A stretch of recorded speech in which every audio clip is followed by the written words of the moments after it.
जय जगन्नाथ बंधुगण 2024 वर्षर प्रथम सूर्यपराग 8 एप्रिल 2024 रे घटिथिला एवं एही वर्षर द्वितीय सूर्यपराग अक्टोबर 2 तारिख तथा आसंता काली घटिबाकू जाउछि। चंद्रग्रहण बा सूर्यपराग एक भौगोलिक घटना भावरे विवेचना करा जाय। सेहीपरि धार्मिक और वैज्ञानिक महत्व रही। हिंदू धर्म चंद्रग्रहण और सूर्यपराग अशुभ बोली विवेचना करा जाय। तेणु ज्योतिष शास्त्र अनुजाई चंद्रग्रहणर प्रभाव सारा विश्व उपरे पड़ी थाए। सूर्यपराग समय पृथ्वी एवं सूर्य मझिरे चंद्र आसी थाए। जेतेबेले चंद्र सूर्य को संपूर्ण किंबा आंशिक आच्छादन करे सेतेबेले पृथ्वी रे सूर्य किरण पड़ी न थाए। बेले बेले यह संपूर्ण अंधार हो जाए। सेथिपई यहाकू सूर्यपराग कहा जाए।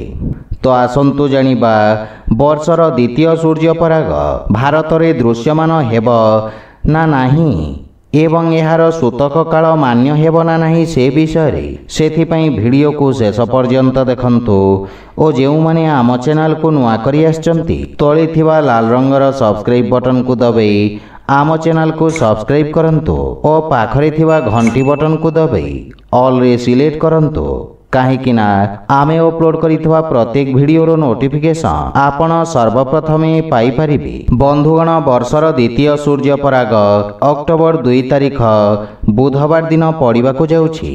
एही दिन पितृपक्षर शेष दिन तथा श्राद्ध देवार शेष दिन एवं महालया अमावास्या मध्य पड़ुछि।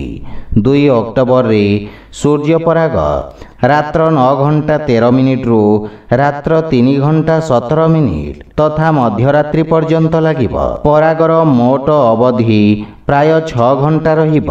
भारतीय समय अनुसार राति रे सूर्यपराग लागिब एवं यही सूर्यपराग भारत रे दृश्यमान हेब नहीं तथा सूर्यपराग दृश्यमान न हेबा कारणरू एहार सूतक काल भारत रे वैध हेब नहीं एवं पूजा पाठ इत्यादि धार्मिक कार्यकलाप उपरे कौनसी प्रतिबंधक रहिब नहीं। किंतु ज्योतिषीय मतरे सूर्य पीड़ित हेबा कारणरू समस्त द्वादश राशि उपरे यार प्रभाव पड़िब जहा फल किछि राशिर व्यक्ति को एही सूर्यपरागर अशुभ फल प्राप्ति हेब। प्रथम राशि हेउछि मिथुन राशि।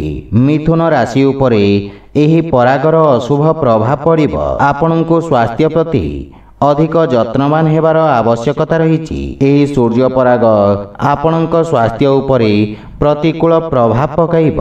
एही समय रे भूल स्थान रे आर्थिक निवेश करिबा उचित नुह अन्यथा आर्थिक क्षति हेबार संभावना रही। पारिवारिक संपर्क रे मतभेद सृष्टि हेब। सेथिपई निज कथा एवं भावना उपरे नियंत्रण बजाय रखंतु। मीन राशिर व्यक्ति मानक उपरे मध्य सूर्यपरागर नकारात्मक प्रभाव पड़िब। स्वामी स्त्री मध्यरे तिक्ततार भाव उत्पन्न हेब। सेथिपई धैर्य रखी कार्य करंतु अन्यथा वाद विवाद सृष्टि हेबार संभावना रही। वाणिज्य व्यवसाय रे आर्थिक क्षति हेबा सहित धन अभावर मध्य सामना करबाकू पड़िब। मेष राशि वर्षर द्वितीय सूर्यपराग मेष राशिर व्यक्ति मानक पई सामान्य फल प्रदान करिब। चाकरी क्षेत्र जड़ित व्यक्ति कार्यचाप वृद्धि पाइब एवं कौनसी प्रकार अनिच्छाकृत स्थानांतरणर मध्य संभावना रही। पारिवारिक संपर्क रे दूरता सृष्टि हेब एवं परिवार उपरे एहार प्रभाव पड़िब।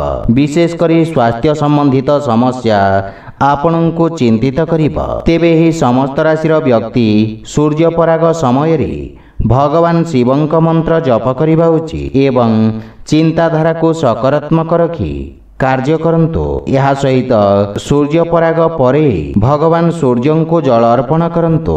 तो बंधुगण जदि भिडियोटी आपण मानको भल लागि थाए लाइक शेयर और कमेंट करी जणांतु एवं आम चैनल को सब्सक्राइब करंतु।